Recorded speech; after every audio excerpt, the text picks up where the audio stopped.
बिस्मिल्लाहिर्रहमानिर्रहीम। अस्सलाम वालेकुम डियर व्यूअर्स। आज का हमारा टॉपिक है एसिम्प्टोटिक नोटेशंस। और एसिम्प्टोटिक नोटेशन समझने से पहले आप लोगों को कुछ पता होना चाहिए, जैसे व्हाट अबाउट कॉम्प्लेक्सिटी। चलिए पहले कॉम्प्लेक्सिटी जो से डिस्कस करते हैं, फिर इसी को लेके चलते हैं। कॉम्प्लेक्सिटी क्या है? जब भी हम किसी डिफरेंट एल्गोरिथम्स या कोड की बात करते हैं, ठीक है, अब बजाय हम उनको रन करके उनका टाइम चेक करने में कि हमारे पास कितना कॉम्प्लेक्स है कोई प्रोग्राम या एल्गोरिथम या कितना सिंपल है, हमारे पास कुछ रूल्स हैं, कुछ मैथमेटिकल नोटेशंस हैं जिसे हम क्या कहते हैं, asymptotic notations. Okay, suppose complexity अगर आपने किसी भी एल्गोरिथम या कोड की अगर फाइंड आउट करनी हो, ओके, सपोज हमारे पास अगर दो तरीके हैं, first is the time complexity and the second one is the space complexity. Got it? Time complexity mean कि आपका एल्गोरिथम या कोड कितना टाइम ले रहा है रन करने में, ठीक है, उसके अकॉर्डिंगली हम कॉम्प्लेक्सिटी उसकी फाइंड आउट कर सकें। या स्पेस कॉम्प्लेक्सिटी मीन आपके पास मेमोरी में कितनी कोई स्पेस ज्यादा ले रहा है या कम ले रहा है, उसके अकॉर्डिंग हम जज कर सकें। तो अगर एक्चुअल फाइंड आउट करने के तरीके से देखा जाए तो मोस्ट प्रेफरेबल तरीका हमारे पास कौन सा है, जो ऑलरेडी सारे के सारे अप्लाई करते हैं, that is time complexity. Okay, not the space complexity. Got it? और टाइम कॉम्प्लेक्सिटी अगर हमने फाइंड आउट करनी किसी भी एल्गोरिथम की, वो हम फाइंड आउट करते हैं through the number of iterations. हम चेक करते हैं किसी भी प्रोग्राम में या किसी भी एल्गोरिथम में नंबर ऑफ आइटरेशंस कितनी हो रही है। अब आइटरेशंस का क्या मतलब है? एक छोटा सा एल्गोरिथम सपोज आपके सामने रखता हूँ, जैसे लीनियर सर्च ही है सपोज। जस्ट आपका एक फॉर लूप होगा, ओके, और उसमें आई आप 0 से स्टार्ट कर रहे होते हैं और आई हम सपोज n तक लेके चल रहे हैं, लेस देन n तक। Got it? और उसके अंदर आपके पास सपोज एक दो स्टेटमेंट्स आ गई, दैट्स इट। अभी जरा गौर से देखें इस एल्गोरिथम या इस कोड को। इसमें हमारे पास ये जो एक लूप है, हम क्या कह सकते हैं कि मैक्सिमम कितने टाइम चलेगा? क्या मैं कह सकता हूँ ये ज्यादा से ज्यादा n टाइम्स रन करेगा? सपोज आई 1 से स्टार्ट हुआ है, ये 2 लाइंस हैं, कितनी दफा एग्जीक्यूट होंगी?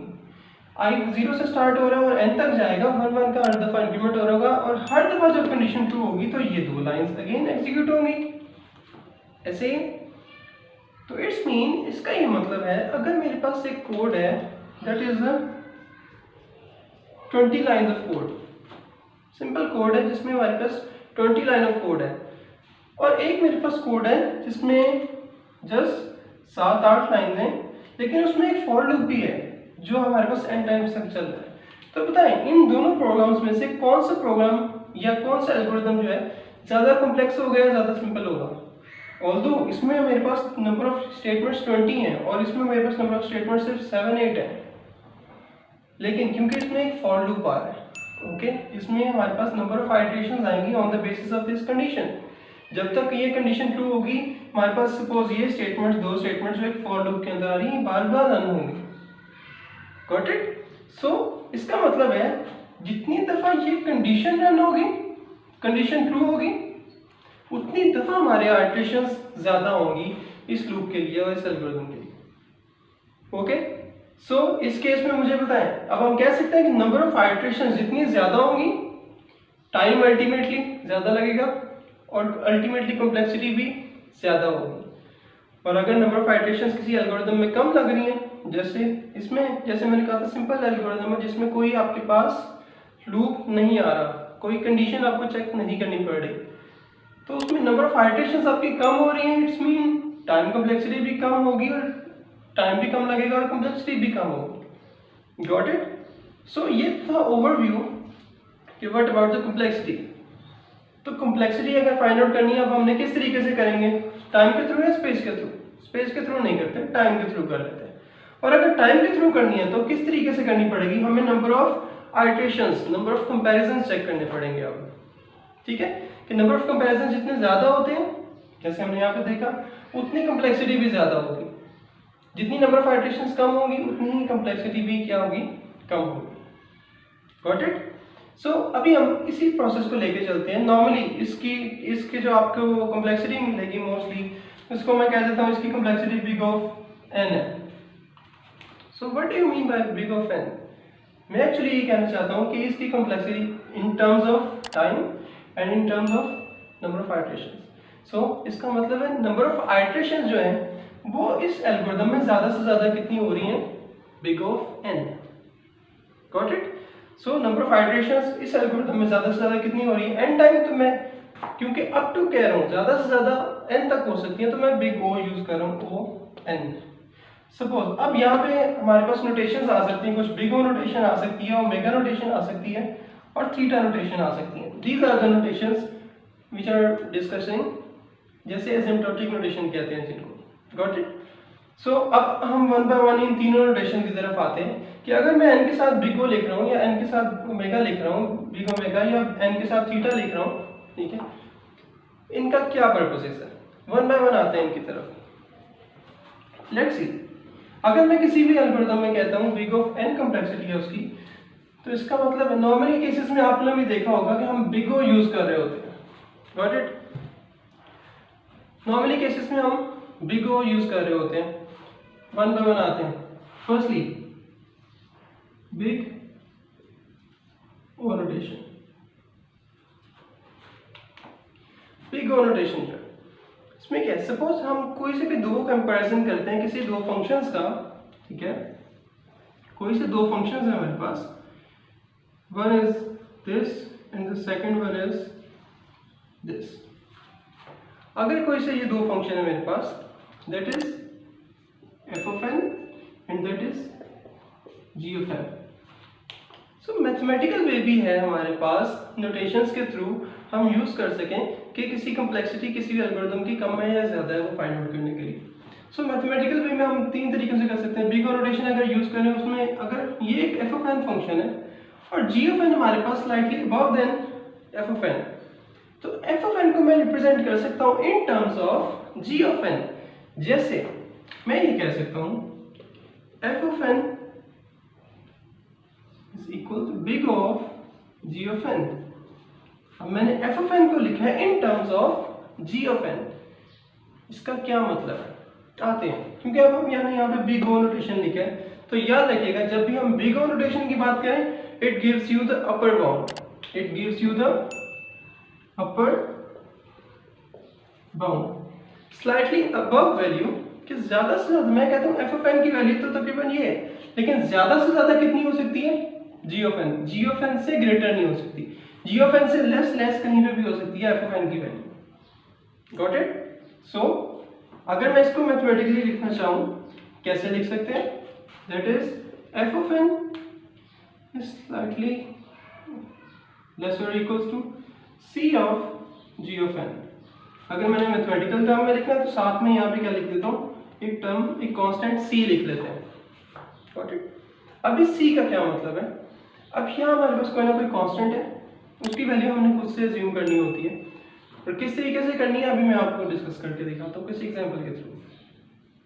और सपोज इसमें हमारे पास है जो कंडीशंस बनती हैं, उन कंडीशंस में c is greater than 0, n greater और equals to k and k greater और इक्वल्स टू 0। सपोज मैंने एक ही दफा ऊपर लिख लिया ताकि आप लोगों को याद रहे वन बाय वन, और इसी को अगर मैं मैथमेटिकली अगर देखा तो हम इस वे में लिख सकते हैं।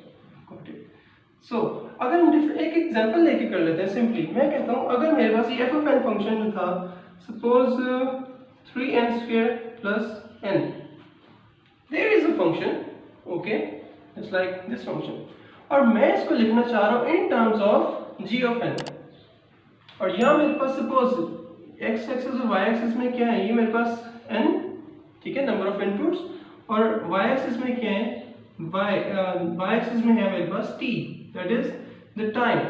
इतने नंबर ऑफ इनपुट्स के लिए टाइम कितना लग रहा है, हम उसके लिए ये हमने ग्राफ बनाया था। सो अब हमारे पास ये एक एग्जांपल है 3n square plus n। इसको अगर हम देखें इसकी टर्म में हम g of n जो है, अब हमने ये फाइंड आउट करना है पहले कि ये n की वैल्यू यहाँ पे क्या रखें, ठीक है, यहाँ पे आप कौन सा फंक्शन यूज करें जो रिलेटिवली ग्रेटर हो किससे, f of n से। ओके, इट्स जस्ट लाइक, मैं अब यहाँ पे लिखता हूँ, गौर कीजिएगा, अगर ये हमारे पास फंक्शन होगा तो इसमें दो तरह के फंक्शन आ रहे हैं, that is n square and n square क्योंकि आपके पास वैसे भी क्वाड्रेटिक है, और ये आपके पास n, ये आपके पास लीनियर होता है। तो अगर इन दोनों का कंपैरिजन किया जाए तो मोस्ट डोमिनेंट फैक्टर हमारे पास कौन सा है? That is the n square.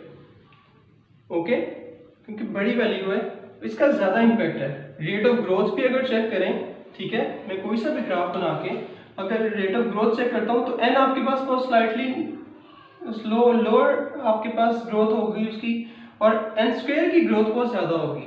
Got it? So अगर इन दोनों में से डोमिनेंट फैक्टर देखें तो वो कौन सा है? That is n square. छोटी वैल्यूज के लिए तो बेशक इतना फर्क नहीं पड़ता, लेकिन हायर वैल्यूज के लिए, जैसे मैं n स्क्वायर की बात करूं या n की बात करूं, मुझे बताएं नंबर ऑफ आइटरेशन अगर मैंने ये देखनी है या ये देखनी है, ज्यादा फर्क, ज्यादा डोमिनेंट फैक्टर कौन सा है?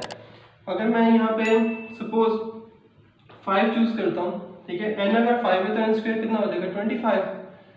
तो ऑब्वियसली हम किसको कंसीडर करें? हम n स्क्वायर को कंसीडर करते हैं एज कम्पेयर टू n।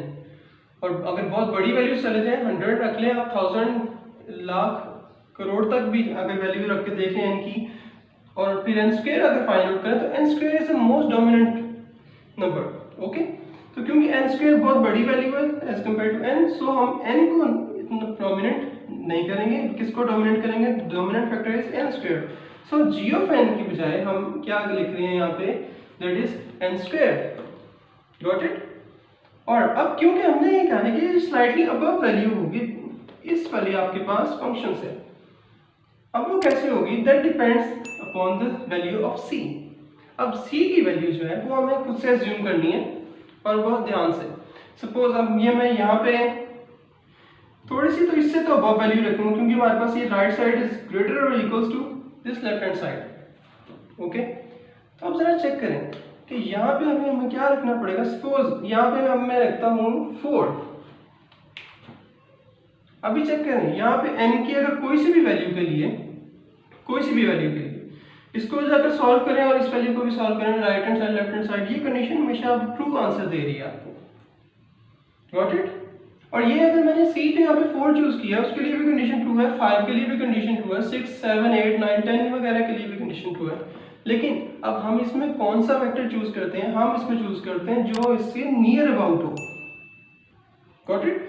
इसके हमें बहुत जो नियर वैल्यू है, जो इस वैल्यू से ग्रेटर भी हो लेकिन कम से कम भी हो, वो हम वैल्यू यहाँ पे चूज करेंगे। ठीक है, ओके ना। यहाँ पे हमने c की वैल्यू क्या पुट कर दी? सपोज दैट इज 4, और यहाँ पे हमने चूज कर लिए g of n that is n square. Proof भी करना चाहे तो हम प्रूफ कर सकते हैं सिंपली। अब देखें ये 3n स्क्वायर ये उस तरफ चला जाएगा, हमारे पास वैल्यू बन गई इस तरफ आके n square. Okay, 4n square minus 3n square that is n square. और अगर मैं डिवाइडेड बाय n कर दूं दोनों तरफ तो ये मेरे पास वैल्यू क्या बन जाती है? 1 लेस और इक्वल्स n। Got it?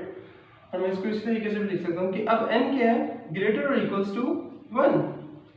इसका ये मतलब है ये कंडीशन हमारे पास जो रन हो रही है, ओके, ये जो हमारे पास जो एग्जांपल हमने ली, ये वाली एग्जांपल हमारे पास रन होगी n की तमाम वैल्यूज के लिए जो कि 1 से ग्रेटर होंगी और 1 के इक्वल भी हो सकती है। n से बड़ी जितनी मर्जी वैल्यू ले ले 1 से, उन सारी वैल्यूज के लिए ये कंडीशन हमेशा आपको ट्रू रिजल्ट देगी। Got it? और अगर हमारे पास इसके थ्रू आपके पास रिजल्ट ट्रू आता है, इसका मतलब है n ग्रेटर और equals to 1। So it's mean हमारे पास ये k की वैल्यू यहाँ पे क्या बन गई? k की वैल्यू आपके पास ये 1 बन रही है कि n हमेशा उससे ग्रेटर होगा। अब ये बिल्कुल ऐसी है जैसे यहाँ पे आके that is the value of k। Okay, कि इससे पहले बेशक f of n g of n में से जो मर्जी जिसकी मर्जी वैल्यू बड़ी थी छोटी थी उसका कंसर्न नहीं है, लेकिन k की वैल्यू जहां से स्टार्ट हुई है वहां से, जैसे 1 है इस केस में, तो सपोज ये 1 है और इससे बड़ी वैल्यू जो मर्जी आप k की वैल्यू पुट करके देखें, n की वैल्यू पुट करके देखें, उन सारों पे आपके पास कंडीशन ट्रू ही आपको मिलेगी। कंडीशन ट्रू मिलेगी इन सेंस कि आपके पास f ऑफ n नीचे ही वैल्यू मिलेगी और g ऑफ n की स्लाइटली ग्रेटर ही मिलेगी f ऑफ n से। चेक कर लें बेशक अगर ये k की वैल्यू चल रही थी, ओके, सो इसके राइट साइड पे आप इससे बड़ी n की वैल्यू जो मर्जी पुट करें, इन सारों पे ये कंडीशन होल्ड कर रही है कि g of n is slightly greater then f of n। Okay, so f of n ज्यादा से ज्यादा कितना हो सकता है? g of n। और अभी हमने जो पिछली एग्जांपल भी देखी, ठीक है, उसमें भी हमने क्या कहा था? अगर हमने कहा था एक लीनियर फैशन में एक लूप है, गॉट इट, और उसकी कॉम्प्लेक्सिटी बिग ऑफ n है। इसका क्या मतलब था कि ज्यादा से ज्यादा नंबर ऑफ कंपैरिजंस कितने हो सकते हैं, n हो सकते हैं, गॉट इट। तो ये वही केस है कि अगर हमें इसका f of n का एग्जैक्टली नहीं पता, हम तकरीबन g of n find out करके बता देते हैं कि ये ज्यादा से ज्यादा नंबर ऑफ कंपैरिजंस n होंगे हमारे उस केस, किसी भी केस में, गॉट इट। सो ये हमारे पास big O notation, that is. उसके बाद आते हैं हम किसकी तरफ, सेकंड नोटेशन की तरफ, that is big omega notation, big omega notation. Big omega notation का आप छोटी सी बात याद रखिएगा, बिग ओमेगा की जब भी बात कर रहे हो हम, it gives you the lower bound.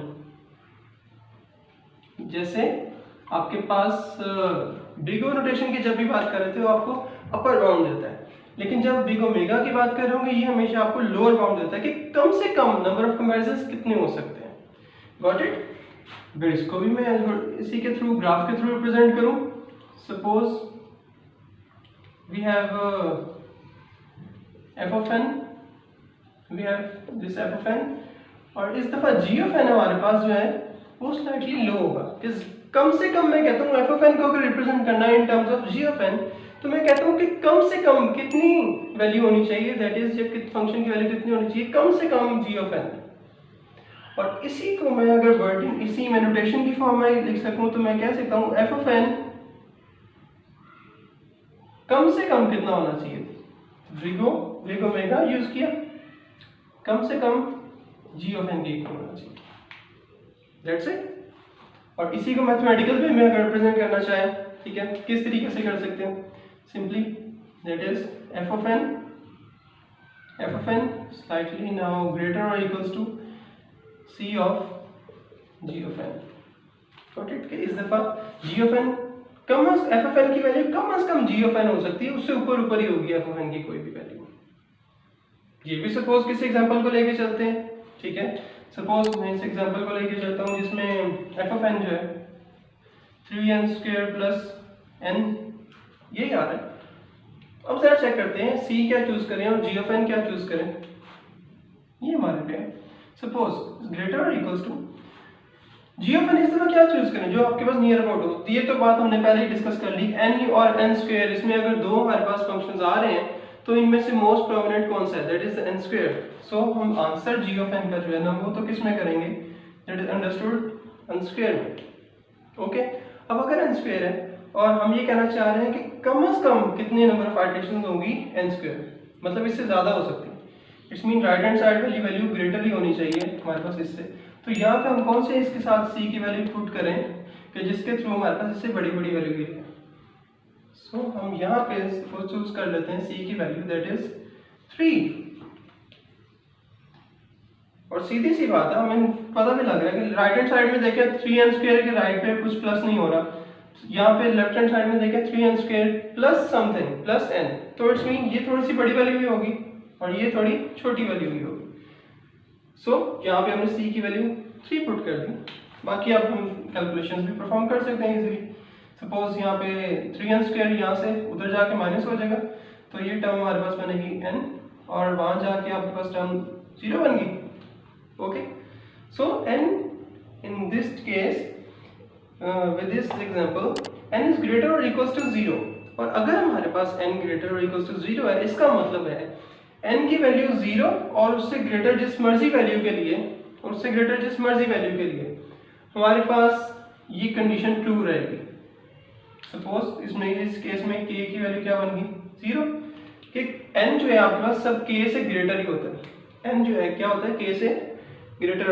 It's mean यहाँ पे आके जो मैंने कहा था ये जो k की वैल्यू, सपोज इस केस में आपका हमारे पास 0 है कि 0 से ग्रेटर, अब आप जो मर्जी n की वैल्यू पुट करें आप चेक कर सकते हैं f of n जो है वो कम से कम g of n है, उससे ग्रेटर ही वैल्यू जा रही है इनकी, जो मर्जी यहाँ पे पुट कर लें, ये n है और ये t है, ओके। n की वैल्यू जो मर्जी पुट कर लें k के बाद से लेके onward, f of n is greater ही है हमारे पास g of, कम से कम कितना हो सकता है g of n, got it. So बड़ा क्लियरली आपको ये भी समझ आ गई कि हम कौन सी नोटेशन यूज करते हैं जब हम बिग ओमेगा यूज कर रहे हैं तो उसका क्या मतलब, it gives you the lower bound कि कम से कम कितनी वैल्यू होनी चाहिए।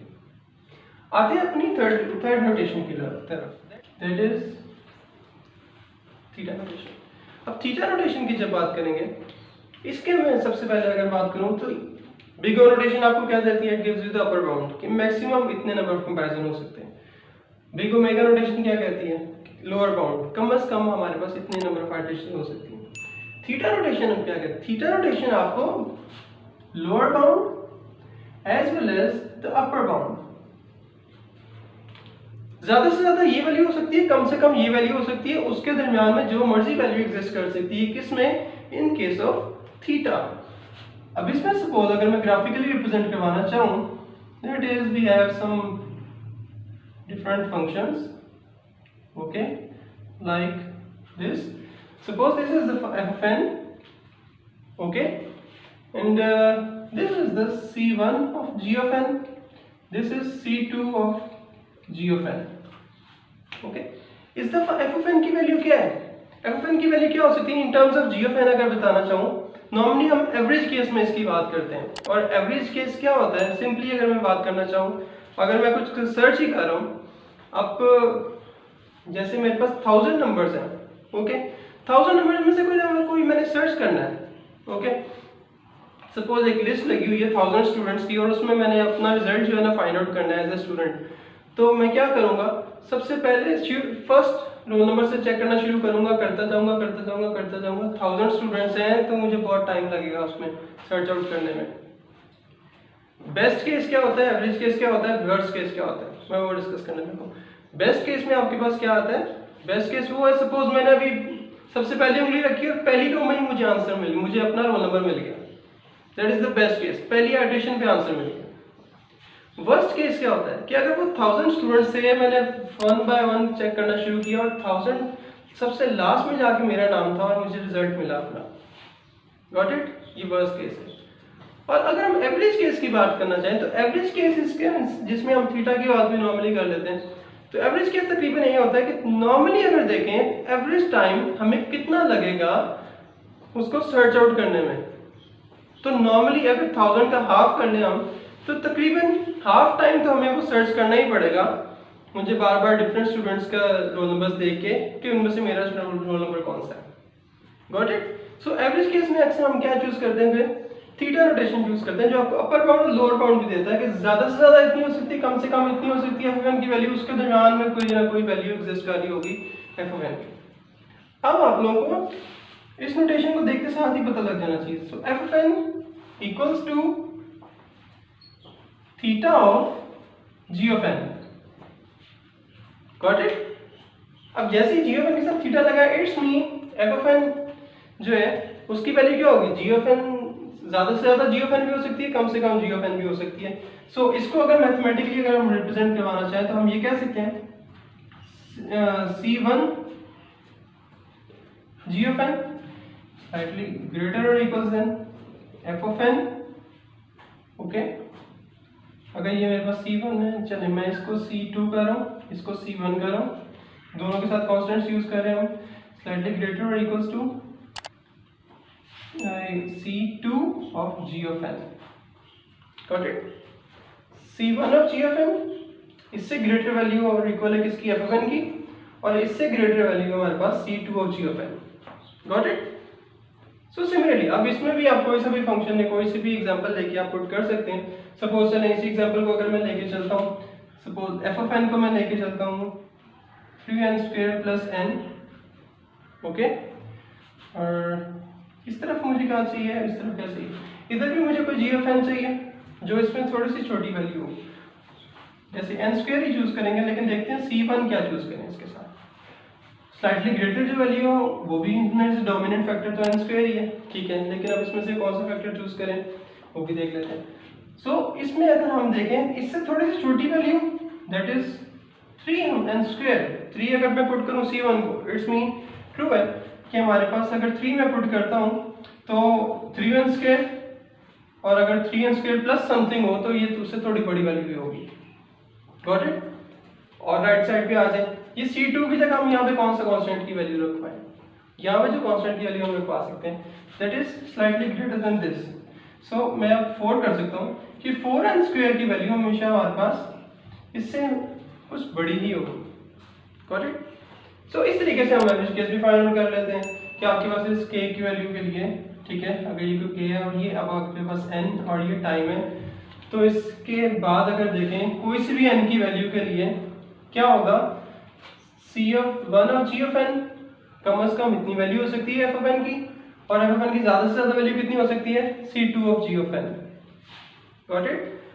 ये थी हमारे पास तीनों नोटेशंस, बिग ओमेगा और थीटा नोटेशन। और भी इसी से फर्दर अगर आप आगे देखना चाहें हमारे पास 2 नोटेशंस और होती हैं। किस तरीके से, मैं वो भी आपको बता देता हूँ। अगर ये बिग ओ वाली सारी कंडीशंस आप बस एज इट इज रखें, सिंपल, इसमें अगर ये मैं लेस और इक्वल की बजाय सिंपल लेस देन यूज करूंगा तो ये भी स्मॉल ओ की नोटेशन चूज हो सकती है, ठीक है। ये बिग ओ की बजाय यहाँ स्मॉल ओ लगा दें। और अगर हम स्मॉल ओमेगा की बात करें तो स्मॉल ओमेगा में भी आपके पास बिग ओमेगा की तरह ये सारी कंडीशंस, सिर्फ जो छोटी सी कंडीशन चेंज करनी है आपने वो ये करनी है, ग्रेटर और इक्वल की बजाय इक्वल अगर आप मिटा दें इक्वल वाली कंडीशन, तो आपके पास क्या बन जाता है, यही बिग ओमेगा की बजाय ये स्मॉल ओमेगा चूज कर लेते हैं। Got it?